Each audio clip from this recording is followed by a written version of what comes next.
முதல் உலகப் போர், இரண்டாவது உலகப் போர், இது எதுவுமே இந்த உலகத்தை பெரிய அளவு பாதிக்கலை. நான் சொல்ல வர்றது, மூன்றாவதாக ஒரு உலக யுத்தம் வந்துச்சுன்னா இந்த உலகம் தாங்காது அப்படிங்கிறதுக்கு ரஷ்யா உக்ரைன் போர்லேருந்தே சில பல உண்மைகள் வெளியில் வர தொடங்கியிருக்கு. குறிப்பாக ஆயுதங்களுடைய பற்றாக்குறை, பொருளாதார சுணுக்கம், அதன் பேரில் இருக்கக்கூடிய உலக அரசியல், அந்த உலக அரசியலை நம்பி ஏமாந்து போகும் வளரும் நாடுகள், வளர்ந்த நாடுகளுடைய ஆக்கிரமிப்பு அப்படிங்கிறது இன்னும் அதீதப்படுத்தப்படுகிறது. இது எல்லாம் சேர அடுத்ததாக நோய் அப்படிங்கிறதும் பரவ ஆரம்பிச்சிருக்கு. ஸோ ரஷ்யா உக்ரைன் பிரச்சனையில் இப்போ வர நடந்திருக்கிற அப்டேட் எல்லாத்தையுமே நம்ம தமிழ் வியூகம் சேனலில் பார்த்துட்ருக்கோம். ஆனால் முக்கியமான ஒரு அப்டேட் இப்போ நடந்திருக்கு. இந்த அப்டேட் இந்தியாவும் உன்னிப்பாக கவனிக்கணும். சொல்லப்போனால் இந்தியாவையும் சில கேள்விகள் பல நாடுகள் கேட்க போகிறாங்க. சீக்கிரமாக இந்தியாவும் உலக அரசியலில் மிக முக்கியமான ஒரு பேசு பொருளாக மாறப்போகுது. அதை தான் பார்க்க போகிறோம். அன்பு தமிழ் நெஞ்சங்களுக்கு தமிழ் பொக்கிஷத்தின் வணக்கங்கள்.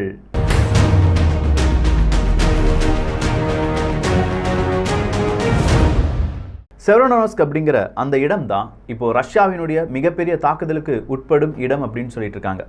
மாரிபோலுக்கு பிறகு செவரோடோனஸ்க் அப்படிங்கிற அந்த பகுதி, அந்த இடம் தான் பேசப்படும் அப்படின்னு நம்ம சொல்லியிருந்தோம். இந்த செவரோடோனஸ்க் அப்படிங்கிற பகுதி ஏன் பேசப்பட வேண்டும் அப்படின்னு கேட்டிங்கன்னா, அதுதான் அங்கே இருக்கக்கூடிய கெமிக்கல் ஃபேக்ட்ரியினுடைய ஒரு ஹப் அப்படின்னு சொல்லலாம். மாரிபோல் சிட்டியை பொறுத்த வரைக்கும் உலோகங்கள் நிறைந்த இடமாக இருந்தது. ஆனால் இந்த செவரோடோனஸ்கை பொறுத்த வரைக்கும் கெமிக்கல்ஸ், அதனுடைய ஃபேக்ட்ரி, அதை பொறுத்து பலவிதமான வேலைவாய்ப்பு, அந்த வேலைவாய்ப்பை பயன்படுத்திய மனிதர்கள் அப்படின்னு சொல்கிறவங்க தான் செவரோடோனஸ்கில் இருந்தவங்க. இந்த செவரோடோனஸ்க் அப்படிங்கிற இந்த பகுதியில் தான் முதல் முறையாக உக்ரைனை பிரிக்கணும் அப்படிங்கிற குரல் எழும்பியது. கிட்டத்தட்ட 20 வருஷத்துக்கு முன்னாடி இதே செவரோடோனஸ்கில் இருந்து ப்ரோ ரஷ்யன்ஸ் அப்படிங்கிறவங்களுக்கும் ப்ரோ உக்ரைனியன்ஸ் அப்படிங்கிறவங்களுக்கும் பெரிய ஒரு சண்டையே வந்தது. சொல்லப்போனால் அது அரசியல் சித்து விளையாட்டாக மாற்றப்பட்டது. ஸோ இந்த செவரோடோனஸ்கை பொறுத்த வரைக்கும் இது லுஹான்ஸ்க் அப்படிங்கிற ஏரியாவில் இருந்தாலும் நமக்கு ஆல்ரெடி நல்லாவே தெரியும், லுஹான்ஸ் மற்றும் டோன்ஸ்க் இந்த இரண்டையும் சேர்த்து தான் டான்பாஸ் ரீஜன் அப்படின்னு சொல்லுவாங்க. இந்த இடத்துல இருந்து தான் பிரிவினை அப்படிங்கிறதே ஆரம்பிக்குது. டிபிஆர், எல்பிஆர் அப்படின்னு சொல்கிற இந்த லுஹான்ஸ் மற்றும் டோன்ஸ்க் அப்படிங்கிற இரண்டு பகுதியில் தான் ப்ரோ ரஷ்யன்ஸ் நிறைய பேர் இருந்தாங்க. இந்த இடம் அப்படிங்கிறது டோன்பாஸ் ரீஜனமாக அறியப்படுகிறது. அதை பிடிச்சு எடுத்துட்டோம்னா கண்டிப்பாக பாதி உக்ரைன் யாருடைய கண்ட்ரோலுக்கு வந்துடும்? ரஷ்யாவினுடைய கண்ட்ரோலுக்கு வந்துடும். இதை எய்ம் பண்ணி தான் ஏப்ரல் மாதத்திலிருந்து ரஷ்யா என்ன செய்கிறாங்க, அவங்களுடைய காய் நகரத்தில் செய்கிறாங்க. ஒரு பக்கம் ஃபஸ்ட்டு ரஷ்யாவினுடைய அந்த ஸ்ட்ராட்டஜி எல்லாமே நல்லா யோசிச்சு பாருங்கள். ரொம்ப ஸ்லோவாக மூவ் பண்ணாங்க. ஈஸ்ட் சைடு அடிக்கிறத விட்டுட்டு அவங்களுடைய தலைநகரத்தை அடித்தாங்க. அவங்களுடைய தலைநகரத்தை அடிக்கும்போது உலக நாடுகள் பதற ஆரம்பிச்சிச்சு. உலக நாடுகள் என்ன சொன்னாங்க, உன்னுடைய தலைநகரம் காலி ஆகுது, நான் உனக்கு உதவுறேன், அவங்க உனக்கு உதவுவாங்க, இவங்க உனக்கு உதவுவாங்கன்னு சொல்லி எல்லா பக்கமும் உதவிகள் வரும் அப்படின்னு சொல்லி எதிர்பார்த்தாங்க. கொஞ்சம் உதவிகளும் வந்துச்சு. அதே நேரத்தில் உக்ரைனுடைய ஜெலன்ஸ்கி அவர்களும் என்ன நினைத்தார்னா, கொஞ்சம் அகலக்கால் வைத்தால் என்ன அப்படின்னு சொல்லி நினைக்க ஆரம்பித்தார். பெரிய அளவு பேசு பொருள் எல்லா பாராளுமன்றத்திலையுமே பேசினார். இது உக்ரைனுடைய வீழ்ச்சியின் தொடக்கம் அப்படிங்கிறத இவர் நினைத்து பார்க்கலையோ என்னமோ. இதே மாதிரி தான் பாகிஸ்தான் கிரைசிஸ் அப்படிங்கிறதும் நடந்தது. பாகிஸ்தான் கிரைசிஸ் அப்படிங்கிற தமிழ் ஆடியோ புக்கை நீங்கள் கேட்கணுன்னா குக் எஃப்எம்மை டவுன்லோட் பண்ணணும். குக் எஃப்எம்மை டவுன்லோட் பண்ணி டிபிஎம் 50 அப்படிங்கிற கோடை யூஸ் பண்ணும்போது வருடத்திற்கு 399 ரூபாய் கொடுத்து audio books, Tamil audio books கேட்பதை விட 199 ரூபாய்க்கு உங்களால் தமிழ் ஆடியோ புக்ஸை கேட்க முடியும். ஸோ டிபிஎம் 50 அப்படிங்கிறது தான் கோடு. டெஸ்கிரிப்ஷனில் குக் எஃப்எம்க்கான அந்த டவுன்லோட் செய்யறதுக்கான லிங்க் எல்லாமே கொடுத்துருக்கேன். அதே மாதிரி கூப்பன் கோடும் கொடுத்துருக்கேன். இந்த பாகிஸ்தான் கிரைசிஸ் அப்படிங்கிறதும் அதே மாதிரி கல்ஃப் வார் அப்படிங்கிறதும் இதே குக் எஃப்எம்லேருந்து உங்களால் என்ன செய்ய முடியும், ஆடியோ புக் வடிவில் கேட்க முடியும். இந்த இரண்டு புத்தகங்களையும் நீங்கள் கேட்கும் போதே ஒரு யுத்தத்தின் பின்னால் இருக்கக்கூடிய உலக அரசியல் என்ன அப்படிங்கிறத நம்மளால் கணிக்க முடியும். ஸோ அதே மாதிரி இந்த ரஷ்யா உக்ரைன் இந்த பிரச்சனையில் பின்னாடி இருக்கக்கூடிய அரசியல் என்ன அப்படின்னு கேட்டிங்கன்னா மேற்குலக அரசியல். மேற்குலகங்கள் உக்ரைனை சரியாக பயன்படுத்தி கொண்டார்கள் அப்படின்னு சொல்லலாம். குறிப்பாக அமெரிக்கா போன்ற நாடுகள். இப்போது செலன்ஸ்கி அவர்களே ரொம்ப பெரிய அளவு என்ன சொல்லிட்டு இருக்காருன்னா, எனக்கு மேற்குலக நாடுகள் ஒரு அக்ரிமெண்ட்டில் கையெழுத்து போடணும். அது என்ன அக்ரிமெண்ட்னா, இனி வரப்போகிற நாட்கள், அதாவது இந்த யுத்தம் இன்னும் நீளப்போகுது அப்படிங்கிறது ஜெலன்ஸ்கி அவர்களுக்கும் உணர ஆரம்பித்து விட்டார்.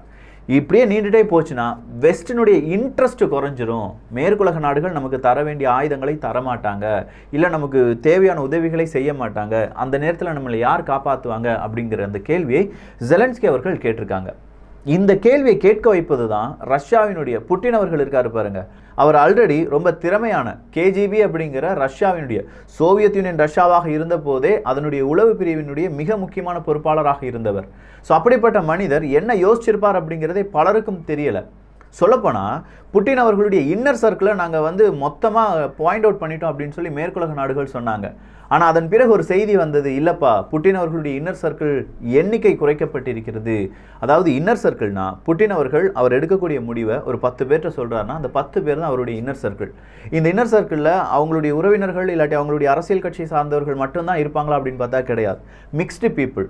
அவங்க வந்து கண்டிப்பாக ஒலிகாக்ஸ்லேருந்து 2 பேர் இருக்கலாம், இல்லாட்டி வேறு ஒரு உளவு அமைப்பில் வேலை செய்யக்கூடிய நபர்களாக இருக்கலாம். இதுதான் இன்னர் சர்க்கிளாக வைப்பாங்க. ஸோ இந்த இன்னர் சர்க்கிளை என்ன செய்வாங்கன்னா அவங்கள அரெஸ்ட் பண்ணுவாங்க, அப்படி இல்லைன்னா அவங்களுடைய சொத்துக்கள் அப்படிங்கிறது பறிமுதல் செய்யப்படும்.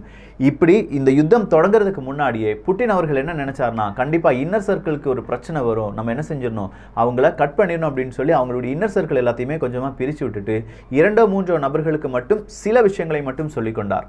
மீதம் இருக்கும் விஷயங்கள் எதுவுமே அவருடைய மைண்டை தவிர வேறு யாருக்குமே தெரியாது அப்படிங்கிறது பெரிய அளவு பேசப்பட்ட உண்மையாக இருந்தது. அதனால தான் புட்டின் அவர்கள் எப்பெல்லாம் வந்து இந்த டிவிலையோ இல்லாட்டி பெரிய அளவு க்ரௌட்லேயோ வந்து பேசுகிறாருன்னா அவருக்கு நோய் இருக்குது, கேன்சர் இருக்குது, அவருடைய மூவ்மெண்ட் எல்லாத்தையுமே ரொம்ப பெரிய அளவு அவங்க வாட்ச் பண்ணுவாங்க. யார்? எதிரி நாட்டவர்கள். அவர் கை சரியாக அசைக்கலை, அவர் கால் நடுங்கிட்டு இருந்துச்சு, அதனால் அவருக்கு கேன்சர் இருக்கிறதுக்கான வாய்ப்புகள் இருக்குது, அதனால் அவருக்கு முடக்குவாதம் இருப்பதற்கான வாய்ப்புகள் இருக்குது, ஏப்ரல் மாதம் அவர் வந்து கேன்சருக்கு ட்ரீட்மெண்ட் எடுத்துக்கிட்டார், இப்படி அப்படின்னு சொல்கிற பல செய்திகள் சைக்காலஜிக்கல் வார்ஃபேராக புட்டின் அவர்களுக்கு எதிராகவும் ரஷ்யாவுக்கு எதிராகவும் வைக்கப்பட்டது. ஆனால் எங்கேயுமே வீழாமல் ரஷ்யா என்ன செஞ்சாங்கன்னா மெதுவாக அவங்களுடைய காயை நகர்த்தி வந்தாங்க. இப்போ வெஸ்டனுடைய இன்ட்ரெஸ்ட் குறைஞ்சிருச்சுன்னா என்ன செய்ய அப்படிங்கிற ஒரு கேள்வியை கேட்கக்கூடிய அதே செலன்ஸ்கி அவர்களுக்கு இன்னொரு பெரிய ஆபத்து ஒன்று இருக்குது. சோவியத் யூனியன் அந்த சோவியத் யூனியன் ரஷ்யா இருந்த அந்த காலகட்டத்தில் தயாரிக்கப்பட்ட ஆயுதங்கள் எல்லாமே தீர்ந்து விட்டன அப்படிங்கிறது தான். இதனால் வரையிலும் உக்ரைனுடைய இராணுவ வீரர்களுக்கு இல்லாட்டி உக்ரைனுடைய இராணுவம் எதை வந்து ரொம்ப பெரிய அளவு ப்ராக்டிஸ் எடுத்திருக்காங்கன்னா இந்த சோவியத் யூனியன் ரஷ்யா அவங்க தயாரித்த வெப்பன், அவங்களுடைய ஆன்டி ஏர்கிராஃப்ட் சிஸ்டம், அவங்களுடைய ஆன்டி மிசைல் சிஸ்டம், அவங்களுடைய துப்பாக்கிகள், அவங்களுடைய ஹாவிட்சர்ஸ், இதை தான் அவங்க பயன்படுத்திட்டு வந்தாங்க. அவங்களுடைய விமானம். ஸோ ஒரு கட்டத்தில் ரஷ்யா கூட நம்ம சண்டை போட வேண்டியதாக இருக்குது. இவ்வளோ நாள் நம்முடைய விமானிகள் இல்லாட்டி அவங்களுடைய இராணுவ வீரர்கள் எல்லாருமே பயன்படுத்தியது ரஷ்யாவினுடைய தயாரிப்பு ஆயுதங்கள். ஸோ ரஷ்யாவுக்கு எதிராகவே இவங்க போராட வேண்டி இருந்ததுனால உலக நாடுகளிடம் கேட்குறாங்க, உங்ககிட்ட இந்த சோவியத் யூனியன் ரஷ்யாவின் போது அவன் நிறைய வெப்பன்ஸ் ஏற்றுமதி பண்ணியிருப்பாங்கல்ல, அந்த வெப்பன்ஸுக்கு பேக்கப் ஏதாவது இருந்தது என்றால், இல்லாட்டி நீங்கள் அது வேண்டாம், அது பழைய டெக்னாலஜி ஆயிடுச்சுன்னு சொன்னீங்கன்னா எங்களுக்கு தாங்க அப்படிங்கிற ஒரு கோரிக்கையை வச்சுருந்தாங்க. எல்லா நாடுகளும் அதே மாதிரி வெப்பன்ஸ் உதிரி பாகங்கள் எல்லாமே யாருக்கு இப்போ கொடுத்து உதவுனாங்க? உக்ரைனுக்கு கொடுத்து உதவுனாங்க. ஆனால் கடைசியாக கொஞ்சம் நாட்களாகவே எந்த வெப்பனும் யாருக்கு வர்றது கிடையாது, உக்ரைனுக்கு வர்றது கிடையாது. ஒன்று வர்ற வெப்பனை கரெக்டாக பாயிண்ட் அவுட் பண்ணி ரஷ்யா அழித்து விடுகிறார்கள். ஏன்னா ரஷ்யா பகிரங்கமாக சொன்னாங்க, மேற்குலக நாடுகளுடைய ஒரு வெப்பன் என்னுடைய எல்லைக்குள் வந்துவிட்டது என்றால் உனக்கும் எனக்கும் சண்டை ஸ்டார்ட் ஆயிடுச்சுன்னு அர்த்தம்டா அப்படின்னு சொல்லி மேற்குலக நாடுகள், அந்த நாடுகளுக்கு தலைவனாக இருக்கக்கூடிய அமெரிக்காவும் பார்த்து சொன்னது. லாங் ரேஞ்ச் வெப்பன் அப்படிங்கிறத உக்ரைன் கேட்குறாங்க. அப்போ கொடுக்க முடியாதுன்னு சொல்லி அமெரிக்கா சொல்கிறாங்க. அதுக்கு பதிலாக வேணால் நான் மிடில் ரேஞ்ச் வெப்பன் தரேன் அப்படின்னு சொல்கிறாங்க. மல்டிபிள் ராக்கெட் லான்ச்சிங் சிஸ்டம் அப்படிங்கிறத கொடுத்துட்டு அமெரிக்கா உக்ரைன்ட்டு ஒரு சத்தியம் வாங்குறாங்க, நீங்கள் இந்த ராக்கெட்டை ரஷ்யாவினுடைய எல்லையில் வீசக்கூடாது அப்படின்னு சொல்கிறாங்க. ஸோ இப்படி நேரடியாக எந்த நாடும் ரஷ்யா கூட நேரடியாக மோதலை. அப்படின்னா என்ன செஞ்சுட்டு இருக்காங்க? உக்ரைனுக்கு உதவுறேன் அப்படிங்கிற பெயரில் மட்டும் செய்து கொண்டிருக்கிறார்கள். ஏன் விக்கி இன்னும் நேரடியாக மோதாமல் இருக்காங்க அப்படின்னு கேட்டால், இந்த பிரச்சனை ரஷ்யா உக்ரைன் பிரச்சனை, அவ்வளோதான்.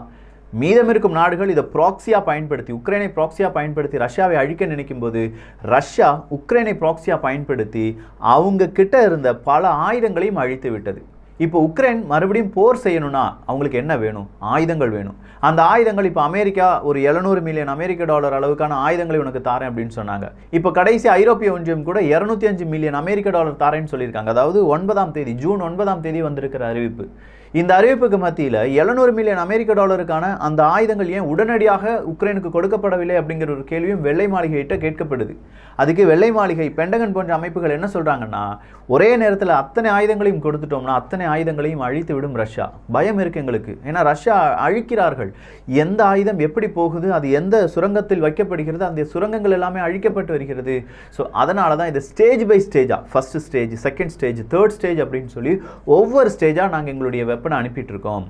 இந்த வெப்பனுடைய மூவ்மெண்ட் அப்படிங்கிறது கன்சிஸ்டன்சியாக இருக்கணும். ஒரு தடவை அனுப்பிட்டு மறுபடியும் கொஞ்ச நாள் அனுப்பாமல் இருந்தால் அதுவும் அவங்களுடைய உக்ரைனுடைய மிகப்பெரிய வீழ்ச்சியாக மாறிவிடும் அப்படின்னு சொல்லி அமெரிக்கா ஒரு காரணத்தை சொன்னாலும், இவங்க பயன்படுத்துகிற மாதிரியான வெப்பன் யார்கிட்ட இல்லை, அமெரிக்காட்ட கூட இல்லை. ஸோ இவங்களுக்கு இனிமேல் இவங்க இப்போ அனுப்பிக்கிட்ட ஹிமார்ஸாக இருக்கட்டும், இல்லாட்டி இன்னும் அதிநவீன ட்ரோன் சிஸ்டமாக இருக்கட்டும், இதெல்லாம் பயன்படுத்த வேண்டும் என்றால் உக்ரைனுடைய இராணுவ வீரர்களுக்கு ட்ரைனிங் கொடுக்கப்பட வேண்டும். இந்த ட்ரைனிங் அப்படிங்கிறத கொஞ்சம் தினங்கள்லேயே கொடுக்க முடியுமா அப்படின்னு பார்த்தா அங்கேயும் சிக்கல்கள் இருக்குது. அதிநவீன டெக்னாலஜி, ஃபுல் ட்ரைனிங்கை உக்ரைன் இருக்கக்கூடிய ராணுவ வீரர்களுக்கு கொடுத்துட்டாங்க அப்படின்னு வச்சுக்கோங்களேன். இந்த ஆயுதத்தினுடைய ப்ளூ பிரிண்டோ இல்லாட்டி இந்த ஆயுதத்தையோ ரஷ்யா ஒரு கட்டத்தில் எடுத்துட்டாங்கன்னு வச்சுக்கோங்களேன், என்ன நடக்கும்? அமெரிக்காவினுடைய அதிநவீன ஆயுதங்களுடைய லிஸ்ட்டும் யாருடைய கண்ட்ரோலுக்கு போயிடும்? அவங்களுடைய, ரஷ்யாவினுடைய கைகளுக்கு போயிடும். ரஷ்யா என்ஜினியரிங்கில் மிக முக்கியமான நாடு. இப்போ கண்டுபிடிக்கப்பட்ட எல்லா வெப்பன்ஸினுடைய முன்னோடி எங்கேருந்து வந்திருக்கும் அப்படின்னு பார்த்தீங்கன்னா ரஷ்யாவிலேருந்து தான் வந்திருக்கும். நீங்கள் எந்த விமானமாக இருக்கட்டும், இல்லாட்டி எந்த ரக ஏவுகணையாக இருக்கட்டும், இல்லை விமானங்களை அழிக்கக்கூடிய ஆன்டி ஏர்கிராஃப்ட் மிசைல்ஸாக இருக்கட்டும், S-550 அடிக்கிறதுக்கு ஆளே இல்லை அப்படின்னு சொல்கிறாங்க. ஸோ அந்தளவுக்கு அவங்க ரேடார் டெக்னாலஜியில், அந்தளவுக்கு அவங்க மிசைல் டெக்னாலஜியில், அந்தளவுக்கு க்ரூயிஸ் டெக்னாலஜியில், அந்தளவுக்கு அணு ஆயுதத்தில் எல்லாத்துலேயுமே மேம்பட்டு நிற்கக்கூடிய ஒரு நாடு, அந்தளவுக்கு பிரெயின் இருக்கக்கூடிய ஒரு நாடு தான் ரஷ்யா. ஸோ அந்த ரஷ்யாவிடம் அமெரிக்காவினுடைய புதிய கண்டுபிடிப்புகள் எல்லாமே உக்ரைனுக்கு கொடுக்கப்பட்டு, அந்த உக்ரைனிலிருந்து வீசப்படக்கூடிய குண்டுகளோ இல்லாட்டி உக்ரைனில் இருக்கக்கூடிய உளவாளிகள் உக்ரைனை நம்பக்கூடாது. உக்ரைனில் இருக்கக்கூடிய ராணுவ வீரர்கள் இரண்டு பக்கம் இருப்பாங்க. ஏன்னா அங்கே ப்ரோ ரஷ்யன்ஸ் அப்படிங்கிறவங்க கூடுதலாக இருக்காங்க. ரஷ்யாவினுடைய ராணுவ வீரர்கள் எப்படி உக்ரைனுக்கு எதிராக போராட மாட்டோம் அப்படின்னு சொல்லி கொஞ்சம் ராணுவ வீரர்கள் அவங்களுடைய பதவியை ராஜினாமா செஞ்சாங்க. அது உண்மைதான். ஏன்னா ரஷ்யாவினுடைய கலாச்சாரமும் உக்ரைனுடைய கலாச்சாரமும் ஒன்று. எல்லாம் ஒரே கூட்டமாக ஒரே குடும்பமாக வாழ்ந்தவங்க. அப்படி குடும்பமாக வாழ்ந்தவங்களுக்கு எதிராக போரிட வேண்டும் அப்படின்னு சொன்னேன்னு ரஷ்யா விட்டு என்ன செய்கிறாங்க, கொஞ்சம் ராணுவ வீரர்கள் எங்களால் உக்ரைனுக்கு எதிராக போராட முடியாதுன்னு சொல்லிட்டு போகிறாங்க. ஆனால் அதே நேரத்தில் இது ஒரு பக்கம் மட்டும் பார்க்கக்கூடாது, இன்னொரு பக்கமும் இருக்குது. உக்ரைனுக்குள்ளேயும் இதே மாதிரி ப்ரோ ரஷ்யன்ஸ் இருப்பாங்க. ஸோ அவங்க வழியாக இந்த ஏவுகணை இப்படி தான் செயல்படுது, இது இப்படி தான் லோட் பண்ணணும், இந்த ரேஞ்ச் இப்படி, இதுக்கான இவ்வளோ விஷயங்கள் இருக்குது அப்படிங்கிற இந்த டீட்டெயில்ஸ் எல்லாமே ரஷ்யாவுக்கு கிடைத்து விட்டது என்றால் சிக்கல்கள் வேறு மாதிரி சென்றுவிடும். ஸோ இப்போதைக்கு உக்ரைனில் இருக்கக்கூடிய ரெண்டு பிரச்சனைகள் என்ன? ஒன்று, இந்த யுத்தம் அப்படியே நீண்டுக்கிட்டே போச்சுன்னா பெரிய அளவு மேற்குலக நாடுகளுடைய பொருளாதாரம் பாதிக்கும். அதனால் மேற்குலக நாடுகள் என்னால் இவ்வளோதான்ப்பா முடியும் அப்படின்னு சொல்லி கைவிரிச்சிருவாங்க.